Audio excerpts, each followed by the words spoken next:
There are always many misconceptions when it comes to melasma. So today, as a dermatologist with over 20 years of practice in China, let's debunk all these mistakes that we usually make about melasma. Mistake 1: believing melasma can be cured. In fact, melasma is generally considered a chronic skin condition that can be managed but not completely cured.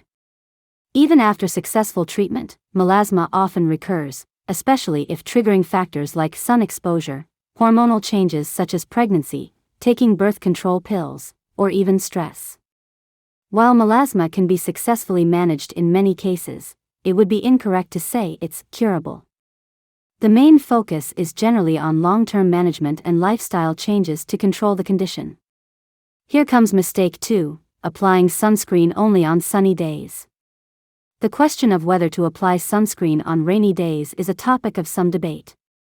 However, most dermatologists recommend wearing sunscreen every day, regardless of the weather.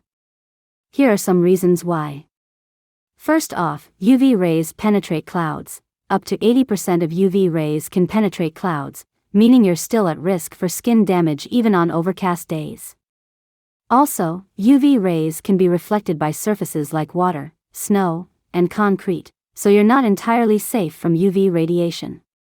Third, UV exposure indoors. Keep in mind that being near windows, especially while in a car, can still put you at risk of UV exposure. And mistake 3: assuming all facial pigmentation is melasma. It's crucial to note that various types of facial pigmentation disorders exist. One such disorder that is often confused with melasma, particularly among Asian women, is acquired bilateral nevus of odor-like macules, ABNOM. This condition is characterized by speckled brown, brown-blue, or slate-gray macules that are bilaterally distributed on the zygomatic region in both males and females. Why do we need to differentiate between melasma and ABNOM? Firstly, they have different causes. Melasma and acquired bilateral nevus of odor-like macules look similar but are caused by different factors. Melasma involves hyperfunctional melanocytes, increased melanin synthesis in the epidermis, and increased melanophages in the dermis. While ABNOM is a form of acquired dermal melanocytosis caused by overactivity or proliferation of melanocytes. Secondly is their difference in treatments. Melasma is often treated with topical medications as a first-line approach, whereas chemical peeling, non-ablative lasers, and energy-based devices are considered second-line treatments. On the contrary, the first-line treatment of ABNOM includes pigment-specific lasers with higher fluence settings. Using the wrong treatment can be ineffective or even harmful. Thirdly, is about cost and time. A wrong diagnosis can lead to wasted time and money. Plus, it can make the condition worse. So, the key takeaway is, not all facial pigmentation is the same.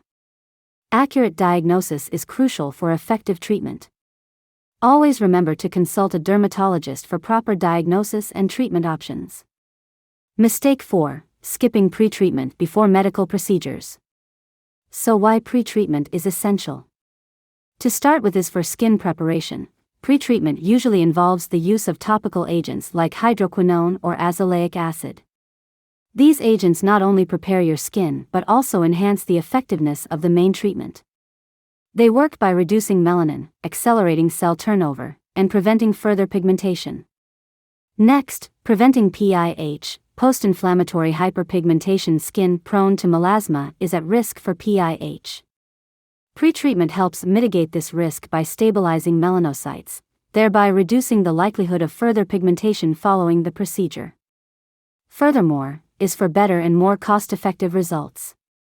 Pre-treatment can make your treatment more effective and long-lasting, saving you both time and money in the long run. It maximizes the likelihood of successful outcomes, making it a cost-effective step in the long term. Overall, pre-treatment is not a step you want to skip. It sets the stage for effective treatment and minimizes risks. And the last one is mistake 5, using hydroquinone for too long. Now we're discussing mistake 5, which people make when treating melasma, that is using hydroquinone for extended periods. First, what is hydroquinone? Hydroquinone is a potent ingredient for treating melasma. It inhibits tyrosinase, an enzyme that converts tyrosine into melanin. But long-term use has its downsides.